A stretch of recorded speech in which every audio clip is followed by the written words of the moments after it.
ಎಲ್ಲ ನನ್ನ ಪ್ರೀತಿಯ ರೈತರಿಗೆ ನಮಸ್ಕಾರ. ಫಾರ್ಮರ್ಸ್ ಕಿಂಗ್ ಯೂಟ್ಯೂಬ್ ಚಾನಲ್ ಸ್ವಾಗತ. ಇವತ್ತು ಚಿಂತಾಮಣಿ ತರಕಾರಿ ಮಂಡಿಯಲ್ಲಿ ಏನು ಬೆಲೆ ಇರೋಣ ಬನ್ನಿ. ನಾವು ಹಾಕೋ ರೇಟ್ಗಳು AKB ಭರತ್ ಅವರ ಮಂಡಿಯ ರೇಟ್ಗಳು ಮಾತ್ರ ಆಗ್ತಾ ಇರೋದು. ನಿಮಗೆ ಈ ವಿಡಿಯೋ ಯೂಸ್ಫುಲ್ ಆಗಿ ಪ್ಲೀಸ್ ಒಂದು ಲೈಕ್ ಮಾಡಿ, ಆಗ ಸಬ್ಸ್ಕ್ರೈಬ್ ಮಾಡಿ. ಈ ವಿಡಿಯೋ ಇನ್ನೊಬ್ಬ ರೈತರಿಗೆ ಶೇರ್ ಮಾಡಿ, ತುಂಬ ಯೂಸ್ ಆಗುತ್ತೆ ಎಲ್ಲರಿಗೂ.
ಟೊಮೊಟೊ ಬೆಳೆಗಾರರಿಗೆ ವೈರಸ್ ಇರುವಂಥ ರೈತರಿಗೆ ಮತ್ತು ಅಂಗಮಾರಿ ಇರುವಂಥ ರೈತರಿಗೆ ಈ ಸಮಸ್ಯೆಗೆ ಈ ಪ್ರಾಡಕ್ಟ್ ಬಗ್ಗೆ ಫೈನಲ್ ಆಗಿ ನೀವು ಏನು ಹೇಳಕ್ಕೆ ಇಷ್ಟಪಡ್ತೀರಾ ಸರ್? ವೆಲ್ಡನ್ ಡಿಫೆಂಡ್ರು ಮತ್ತು ಕ್ಯೂರಲ್ ಬಗ್ಗೆ. ಡಿಫೆಂಡ್ರು ಫಸ್ಟ್ ಸ್ಟಾರ್ಟಿಂಗ್ ಇಲ್ಲ ಲಾಸ್ಟ್ ಗಂಟೆ ಮಾಡ್ಕೊಂಡು ಅಂದ್ಬಿಟ್ರೆ ವೈರಸ್ಗೆ ಏನು ಗೊತ್ತಾಡೋದಲ್ಲಿ ವೈರಸ್ಸೇ ಬರಲ್ಲ.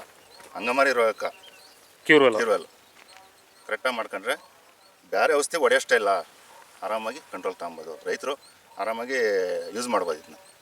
ಈ ಔಷಧಿಗೂ ಅಷ್ಟೇ ಆರಾಮಾಗಿ ರೈತರು ದುಡ್ಡು ಹಾಕಿ ತರಿಸ್ಕೊಂಡು ಯೂಸ್ ಮಾಡಿ.